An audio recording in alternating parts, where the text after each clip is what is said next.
Broker dealers play an incredibly important, ethical, valid role to create and deliver products, right? You need that.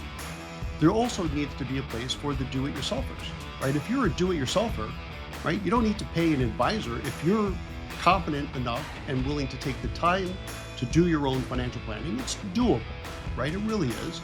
In which case, you want a broker dealer to execute your trades. In that case, you are the advisor, right? And that's why broker dealers will always be around. There's a need for that. But what we're going to see is a clearer delineation between advice and sales.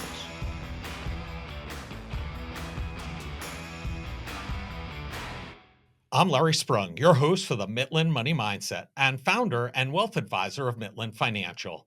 Today's guest is Chuck Failla, host of the goRIA podcast and the founder and CEO of Sovereign Financial Group. Chuck Failla is a seasoned financial professional with a wealth of experience in the investment advisory space. As the founder and CEO of Sovereign Financial Group, Chuck plays a pivotal role in empowering independent advisors to build and grow their practices with confidence and success. His deep understanding of the financial industry, combined with his strategic vision, has made him a respected leader and mentor to many.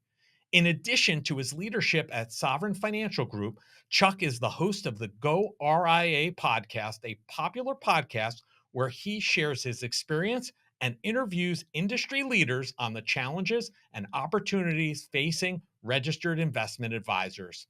Through his podcast, Chuck provides valuable insights and practical advice that can help RIAs navigate the complexities of the financial world and achieve their business goals. Join us as we dive into Chuck's impressive career, explore the trends and strategies that are shaping the future of the investment advisory industry, and learn how his work is helping advisors thrive in an ever evolving landscape. Well, I am super excited today to have Chuck Failla, host of the goRIA podcast, as well as the founder and CEO of Sovereign Financial Group. Welcome to the show, Chuck. Larry, thanks so much for having me here. I've been really looking forward to doing this with you. I am as well, and I like. I'm really fascinated with the entrepreneurial journey, and I think that I've been pretty open as to that's one of the reasons why I enjoy this show is just meeting entrepreneurs, meeting different business people, and understanding their entrepreneurial journeys. So we'll talk a lot about what you're doing today with goRIA and Sovereign Financial Group, but for our listeners, can you give a little background about who Chuck is? Like, what brought you up to the point of being an entrepreneur? What led you in that direction? I consider myself a very fortunate person, and I'm a very grateful person. And the best thing that happened for me, and this is just pure luck, is that from a very, very strangely young age, I knew I wanted to be an entrepreneur. Like I'm talking single digit, like 8 or 9 years old, which is fortunate. A lot of kids that age, they want to be a rock star or a sports star. And I wasn't gifted musically or athletically, so it worked out really well that I really wanted to be an entrepreneur, because that was right in my wheelhouse. And, when you have that gift, and that's the gift of knowing what you want at a really early age, what that allows you to do is every decision I made through junior high school internships and high school and college, every decision I made led me to opening up my own business. And that's really because I knew I wanted that from a very early age, which is a gift. That's not something you can do. Something actually I tell my kids to focus on, right? One of the hardest Mhm. things in the world to do is figure out what do you really want to do, what makes you really happy, or to use your brand, what brings you joy. And I think it's easy to go after your joy or your happiness. But I think for a lot of folks, it's hard to figure out, well, what is it that really makes me happy? But once you do, and I did fortunately at a very early age, which is to run a business. I couldn't care less, frankly, if it was a gas station or a manufacturing plant or an RIA. I just wanted my own business. And having that gift at an early age allowed me to make decisions throughout my life to bring me to where I am today. And were there other family members that you kind of looked up to and followed that were entrepreneurs, or are you, as they say, a first generation? First generation. and interesting. And I think if we're going to play, Monday morning psychologist. So my father was in the Merchant Marines, which meant he was away for months at a time. Like he was on those big oil tankers. And I really haven't shared this story too much, but it's a true story. So, as a kid, you want your dad around, and he was away a lot, like for a couple months at a time. And this is before the internet. So maybe once a week I would get one of those ship to shore calls where it's like Right. talking on a CB with your dad for about 5 minutes. And I have to believe that played a part of that because I wanted something where I had full control over my time, which he really didn't, right? He certainly wanted to be around, but his career led him to sea. Um, and the way you can have most control over your time is to have your own business, as you all know. Now that means, you're still fitting in a lot of hours, usually way more than 40, right? Mhm. Maybe 60, maybe 80. In my early years, I mean, it was way over 80 hours a week. But you could choose those 80 hours, right? So that means if you want to go to that baseball game or that dance recital, you can. It also means you're doing some work on a Sunday, which I have no problem doing. But having control over my time has been the biggest gift, and achieving that by being an entrepreneur has been the best. Amazing. You know, before we go into a lot of what you're doing today, and I should say that this leads into where you are today. I heard that you too, like me, lived the Wolf of Wall Street life before where you are today. And I've spoken very openly about my experiences, and when people ask me, "Is that really what it was like?" I'd say the movie might have even been a little tamer than it actually was at that time. But, Mhm. what did that whole experience teach you? Yeah. So it was more tamely, portrayed in that movie, right? I remember watching that movie when it was on, I don't know, whatever, watch at home, venue, and my wife was down the hall in the home office, and I'm watching this movie screaming, "That happened, that happened." I was like, "People are not gonna believe this, but this is exactly what happened, if not perhaps more over the top."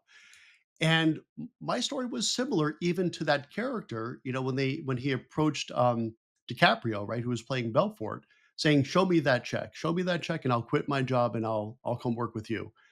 Almost exactly that, frankly, is what happened with me. So when I came out of college, I went to the University of Connecticut. I went into the field of professional fundraising, which is what I did when I was in college, right, as a student fundraiser. And I quickly went through the ranks or rose up through the ranks. And some of my clients included the Metropolitan Opera, the Wharton School of Business, Chicago Botanic Garden. I was doing okay. But I always had in the back of my mind, I need to figure out a way to start my own business. And I was going to start my own fundraising consulting firm, frankly. But then a buddy of mine who I trained in fundraising went on to Lehman Brothers, the famous, if not the infamous 55 Water Street branch, right? Which was the birthplace of cold calling, really, back in the 90s, late 80s, early 90s. And he was telling me, I'm making a good amount of money. So it wasn't only for the money, but I actually saw a pathway to use this to start my own business. So I went into Wall Street very specifically to learn the business, bank some money. And as soon as I had enough money in the bank, after about 4 or 5 years, I quit cold turkey, the cold calling and the selling of individual stocks, which there's nothing wrong with that. It's just not a very inefficient way to build a portfolio. Okay. Yeah. And I went cold turkey from commission to fee based, almost completely fee only in 1999. Not one client followed me because these were all stock jockey type clients. All they wanted to know was what's the stock? What's the stock? What's the stock? I was like, well, I'm a CFP now. We're going to do portfolio theory and so on and so forth, financial planning, no interest. So I started from scratch. But it was really that pathway, where the Wolf of Wall Street and I diverged as I went on to fee base and they went on to some pretty bad things. But it was an interesting way to learn how people think about money. Right. And what was really wrong about that model is not so much commission, right? As much as as you know, investment news called me the broker dealer's public enemy number one. Right. I am not anti broker dealer. I think broker dealers are a great solution for product delivery. They're a horrible solution, in my opinion, for advice delivery because there's a difference. So when I was cold calling, three, 400 dials a day, selling an individual stock, these are stocks that I researched, I believed in, and I was recommending to these clients. But the client in that scenario really is the portfolio manager because I wasn't that client's sole broker. That client usually had 10, 12 different brokers. So that client was putting together his or her, usually his portfolio based on me and 12 other brokers. Completely inefficient, completely Right. inefficient. And that's Right. when I realized this is a better way to go. Then I left, went to the Raymond James independent broker dealer side and started my entrepreneurial phase in 1999. And then that evolved ultimately to dropping my 7 and 24 into pure RIA where I am today. Yeah. I listen, I had similar experiences. There were takeaways from that whole experience that I still carry with me today that are extremely helpful.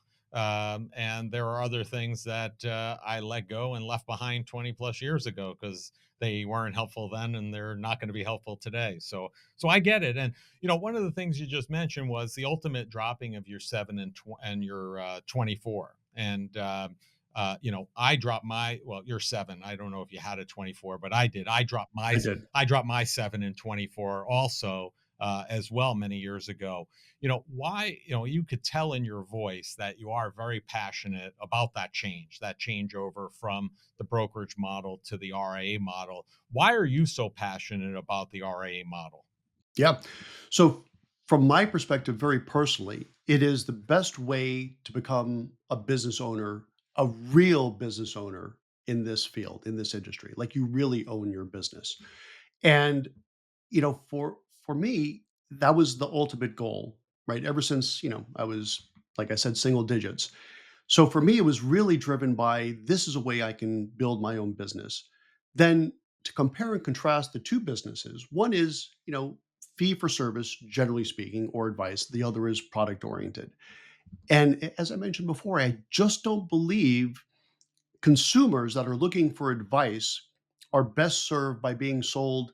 The analogy I've used in the past is like if you were to buy a car, you're not going to buy your tires here and your fender there and your engine here and your transmission there and you're going to try to put it together. That makes no sense, right?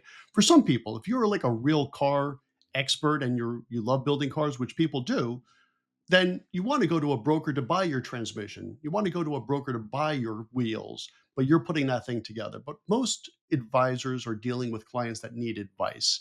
And I saw that handwriting on the wall 25 years ago, right? And something I actually mentioned in that investment news piece, when I first got my CFP, which is a quarter century ago, right? Which is a little scary to say. Mhm. I was thrilled to be able to sit in front of a prospective client and say, "Hey, I'm a CFP and I'm going to work with you as a fiduciary." Right now, 25 years ago, the response from 9 out of 10 prospects was, "Yeah, well, you got an office, you got a tie, so what? Everyone does." You know, what's the difference? They weren't really connecting the dots for what it meant to be a fiduciary. Now, today, you fast forward a quarter century, I would say easily 1 out of 3 of my prospective clients that come in, they're asking me, "Are you a fiduciary?" And that's real progress, I think, and that's good for the consumers and it's good for those of us in the RIA space. Imagine a relationship where financial conversations don't feel stressful, but actually bring you joy. We've designed a guide to help you have positive, meaningful money conversations with your partner. This isn't just another budgeting tool, it's a roadmap for building trust and connection. So if you're ready to start a joyful money journey with your partner, go to mitlin.us/couplesjoy and download your free guide. Transform your financial future together starting today. Yeah, I mean, do you think that really is the vision for the future in terms of, because we've seen that shift, right?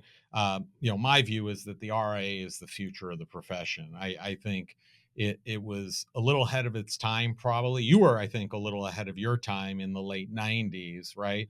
I think back then it was even still a better model than the brokerage model. It's just taken quite a while for people to catch on, and I feel like it is the future of the profession. Do you feel that as well? And do you feel that it's just going to continue to grow in that direction since you entered in '99? Yeah, I am quite sure it will. And this is not to say that the broker dealers will go away.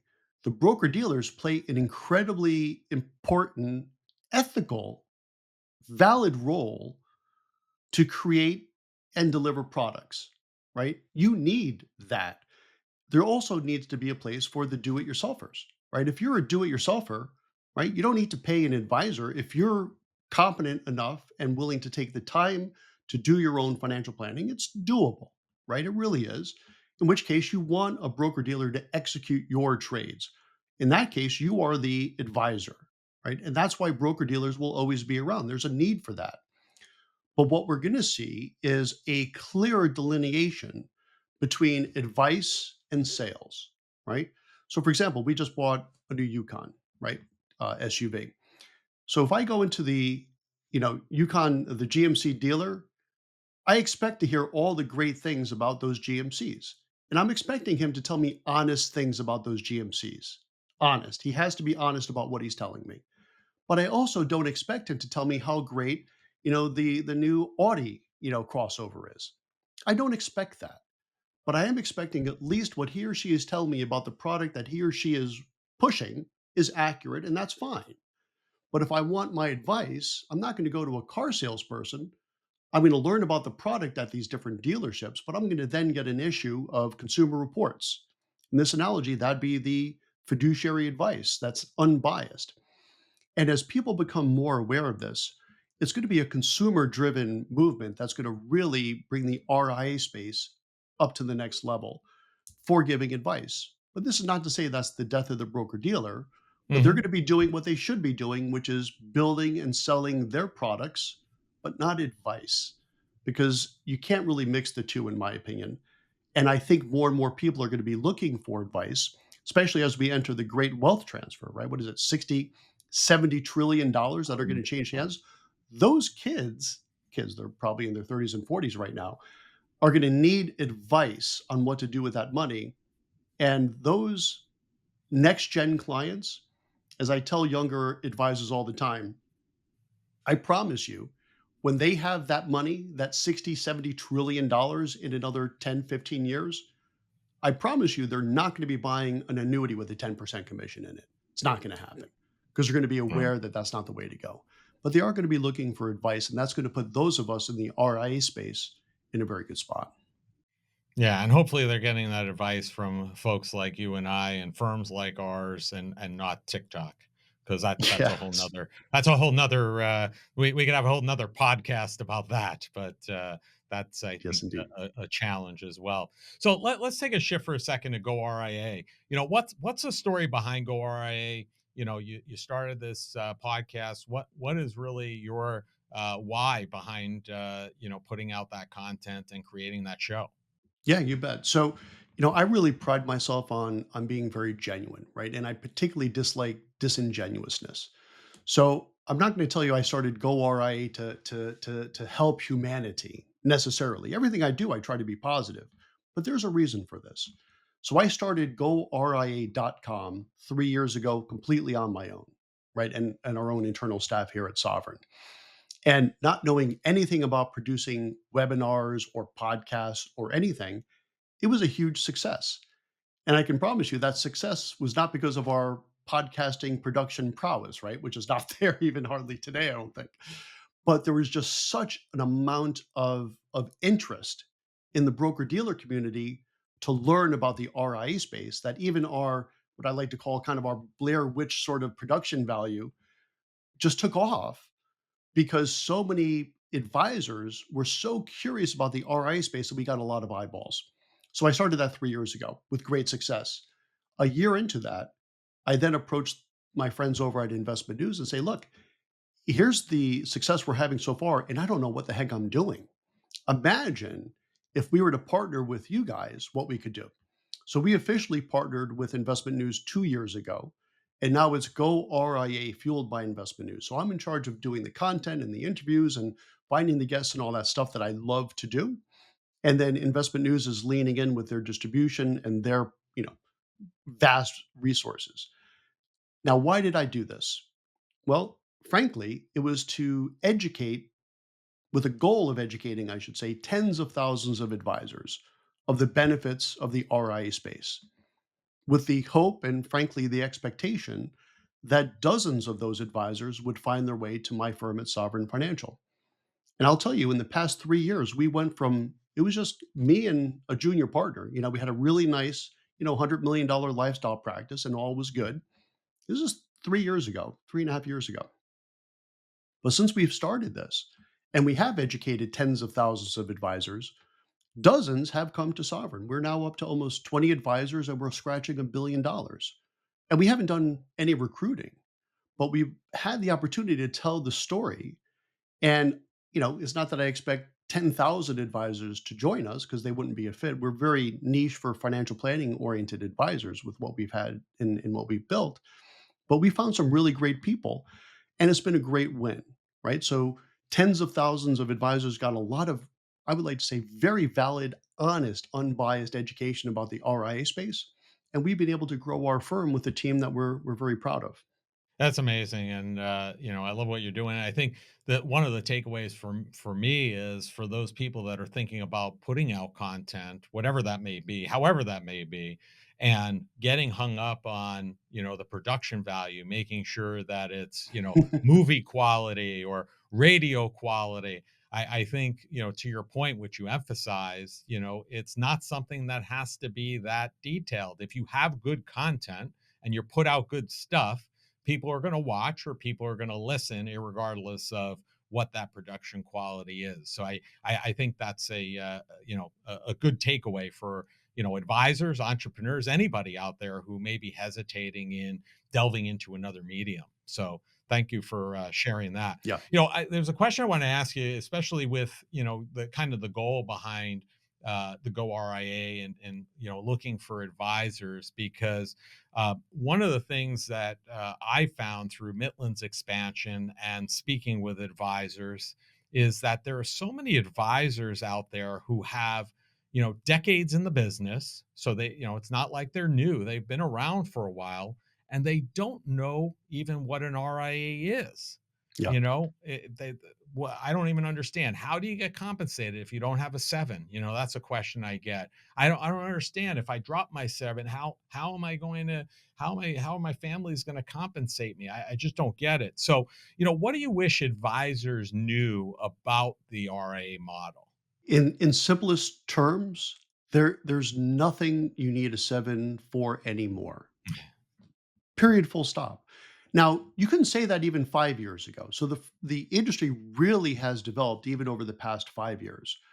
But one of my favorite panels that I do when I do these webinars, and we're doing some other events coming up, in person, is a panel that we call fee-based everything, right? Which is designed to say that you don't need a Series 7 to do alternative investments. You don't need a Series 7 to do annuities. You don't need a Series 7 for anything anymore. And that's usually the biggest hump that advisors have. Like, well, how would I do this product? Easy, no problem. How would I do that product? Easy, no problem. And I would even go so far as to say that they are demonstrably better. They're certainly more aligned with how you want to give advice if you want to give pure advice. It makes that a lot easier to align your compensation with what you're delivering to your clients. But that's what we're hoping people understand, that there just isn't a need for a 7 anymore. There just isn't. And you don't have to be an entrepreneur, right, Larry, as you well know. Mhm. I love it, right? I love the business side of this business. I really do. Like, it really turns me on. Like, I spend a fair amount of time on weekends and I'm just putzing around with technology. I just happen to Mhm. like that. A lot of advisors don't, and that's cool. And here's how I would frame it for those advisors, right? If you wanted to join a wirehouse, you probably have a handful of good choices. If you wanted to join an independent broker dealer, you probably have a dozen really good choices. But if you wanted to join an RIA shop, there's hundreds of really good choices. There's thousands and thousands of them. There's probably hundreds of really good choices. So you could probably find an RIA off the shelf, if you will, to use like a suit analogy. That's going to be 95% of what you probably would have built anyhow if you had the druthers to build, but you could just plug into it. Mhm. So you could still have that freedom. You could still have that business model, which is, and I know you agree on this, the business model of the future for financial advice. And you just don't need that 7. And that's what we're really trying to drive that point home on goRIA.com. Yeah. So let's flip that for 1 second, because we just went over what what you would want advisors to know, right? As to the benefits and the RIA model. What do you wish the average client knew about the RIA model? Now I know they know about it more today than they did probably when you started, definitely clearly in 99. But what do you wish the average client knew about the RIA model, who might have heard about it, thinking about it, doesn't really understand it? Absolutely. So, in a word, fiduciary. What does that mean? Look it up. Use ChatGPT, use Google, understand what a fiduciary is. And I cannot imagine if a consumer understands the idea of fiduciary care, how they would choose an advisor that's not a fiduciary. Like, how do you choose that, right? So here's someone that has to put my interest first, and here's someone that doesn't. How do you consciously choose the person that's not going to put your interest first? You choose that person because you don't know, right? So understand what it means to be working with a fiduciary versus a non-fiduciary, and then make that choice. And I would go so far as have them put it in writing. Have your advisor, him or her, put in writing that I'm going to work with you as a fiduciary. And also, not just today, but every day, right? Because there's a bunch of, I guess we'll call them hybrids, right? Where I'm a fiduciary today, but not always. I might just switch hats real quick. So, what does that mean? So, Monday, Wednesdays, Fridays, I'm a fiduciary, but Tuesday, Thursdays, watch out, anything goes, right? I mean, work with me as a fiduciary always. And now, the other thing I'll say here, because I do talk about this a lot, you can receive commission and still be a fiduciary, but it tests to the fact that you are going to do that. Why did you choose a commission for this product and not that? Because there might be a small percentage of times where there is a commission product, or here's what I'll say. For things like term life insurance, disability insurance, there's really no good fee-based solution for that. Right. And you know what? I have zero problem with an advisor that's going to get their clients term life or disability and receive that commission. I choose not to, right? We have partners that will do that for our clients and we don't receive compensation. That's my preference, but I don't think that's a problem as long as it's disclosed. And I feel if you disclose your compensation, even if some of that might be commission, that's okay. I choose to be fee only, right? But I don't want this to be like a holier than thou thing. It is very possible to be a fiduciary and on occasion use commission products because you have to for the few items left in the world that are only commission based, but disclose that to your clients. And again, this next generation of clients that are coming up, they're going to be much more aware of that than they were back in the '90s, for sure. Yeah, I agree with you. And, we are not fee only. We do a small amount of, life insurance, health insurance from years ago. And that, prevents us from saying we're fee only, so we don't. But and quite frankly, it's not that we really enjoy doing the insurance, but a lot of times it's easier than referring it out to somebody who may not be a fiduciary and take advantage of that family. So Sure. we still act in a fiduciary capacity and try to secure them the best possible policy we can. And this part of the conversation may roll into my next question a little bit, because you seem to enjoy using acronyms. So I have to ask about this one. You talk about PINOs, which I Yeah. believe stands for planners in name only. Can you talk Mhm. about that a little bit? Yeah, it's a huge pet peeve of mine, right? And you've been in the business for a long time, and any advisor that has knows that P&Os are for real, planners and name only, and these tend to be the planners out there that do all the financial planning work, create really beautiful, intricate, elaborate written financial plans, but all those plans somehow lead to index universal life, right? Or some other very expensive life insurance product. Now, I know, most advisors listening to this podcast will know that insurance tends to have the highest commission of any financial product out there. So I really have a problem with these planners putting themselves out as planners, going so far as to do a financial plan, but that financial plan inevitably yields to recommending a lot, like a copious amount of whole life insurance or something equally questionable. Does that mean whole life insurance is bad? No. Does it mean insurance is bad? Of course not. But should your plan be dominated with high cost commissionable products? I don't think so. And to address that, and I've actually spoken quite a bit, and this could be a great guest for you too. Knut Rodstead, have you interacted with him at all? I don't believe I have. He's a fun guest to have, and a good friend of mine as well. Knut Rodstead, he actually created and I might have this exact name wrong, but it's something like the Institute for the Fiduciary Standard, right? And he has like a page that you sign that you're going to be a fiduciary. Now, where Canute and I actually, there's not much daylight between Canute and I, but there is some. I feel you could be a fiduciary and still do commissions as long as you disclose that. He feels, or at least his institute feels, you can. And we're actually talking about that later today, that exact topic, because I like the idea of this fiduciary pledge. But to your point, you're an excellent advisor, obviously. You're a fiduciary, but you do some commission business because you know what? If a client needs term, they need term. Someone's going to get that commission.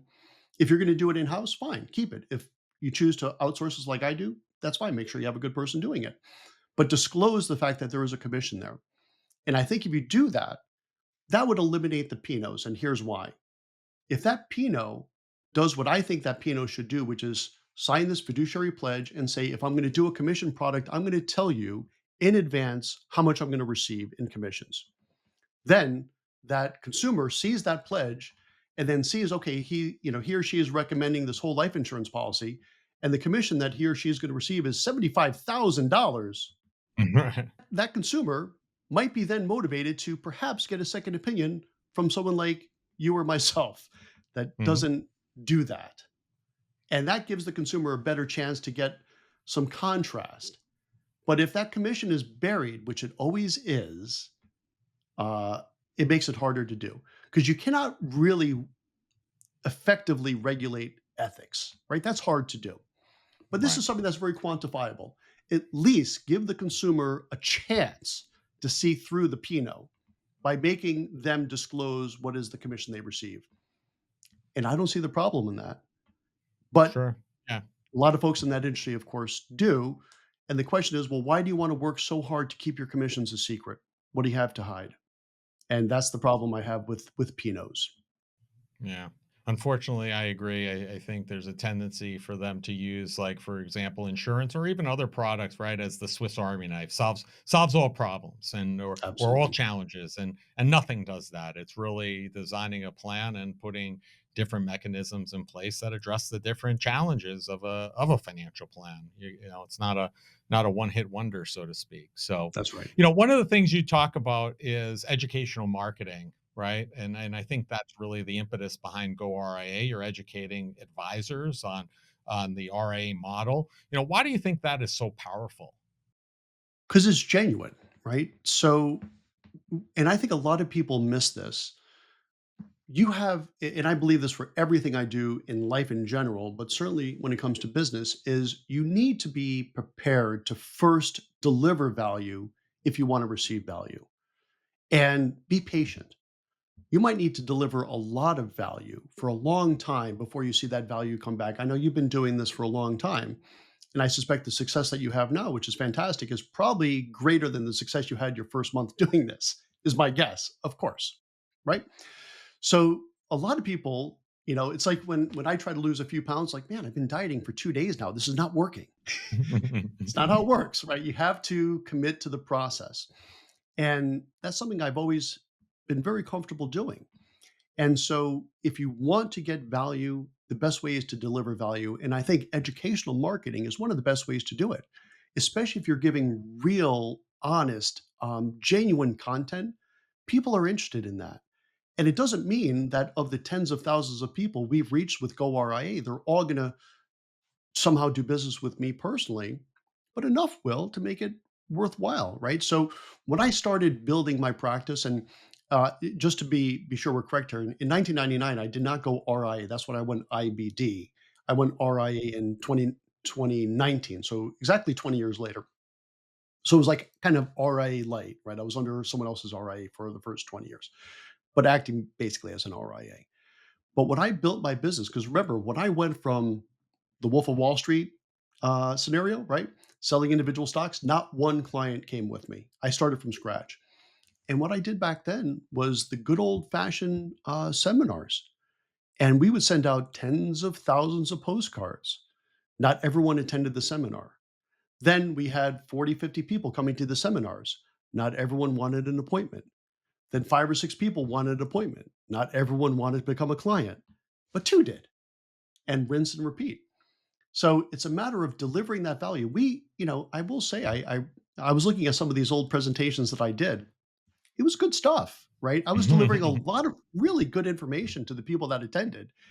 And of the hundreds and hundreds of people that attended, you know, 5% became clients, 95% went away with a lot of good free information and some good wine and a snack. You're welcome. That's fine, right? You don't have to worry about squeezing every last piece of revenue out of everyone you touch. But if you Right. touch enough people with a good message, they're going to be like, hey, this person knows what they're talking about. And if you do it consistently, you'll get the results.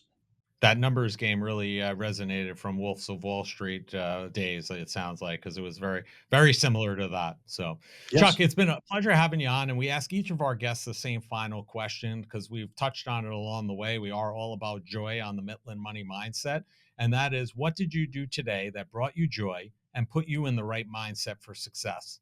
Well, you know what? It started with planning. So I had a pretty full morning. So this is early on in a Monday morning. And I've already done this is my second podcast, and I've already done a client meeting. So to prep for this, I did what I like to say. I was being kind to tomorrow, Chuck. So last night, thinking I had a very busy schedule this morning, I wanted to be very kind to Monday morning, Chuck. So what I did last night was I completely prepared my coffee maker, so that way I could just press a button and get my coffee right away. And that coffee brought me a great deal of joy this morning, and There you certainly put me go. in the right mindset to do this and everything else. And I've had an absolute blast. I really enjoyed being on the show here, Larry. Awesome. Awesome. It's been great having you. And listen, we're going to have all your information in the show notes, but if people want to learn more about you, Chuck, or more about the, goRIA or Sovereign Financial Group, what's the easiest and the best way for them to do that? Sure. I mean, one thing nice about having a relatively uncommon last name, Failla, if you just Google Chuck Failla, Failla, I am right up there as far as the most famous Chuck Faillas in the world, of which there's probably only 3 of us. But you can Public go to enemy our number website, one.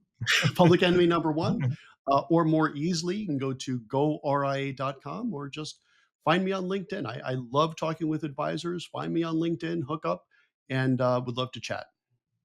Awesome. Well, I appreciate you taking out the time, Chuck, and I know that we're going to be doing this again for Go RIA in the coming week. So I'm looking forward to that, and thank you for that opportunity to share my story and some of my insights with your listeners. I'm very much looking forward to that, and I appreciate your time today, and enjoy the day.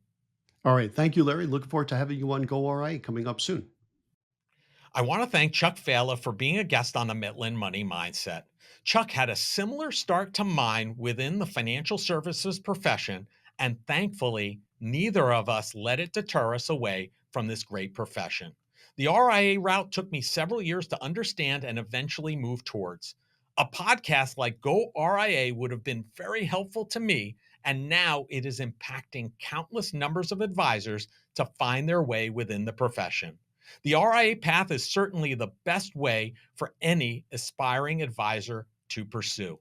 Chuck Failla and the Go RIA podcast can be found across most social media platforms. All the contact information needed to find them can be found in the show notes.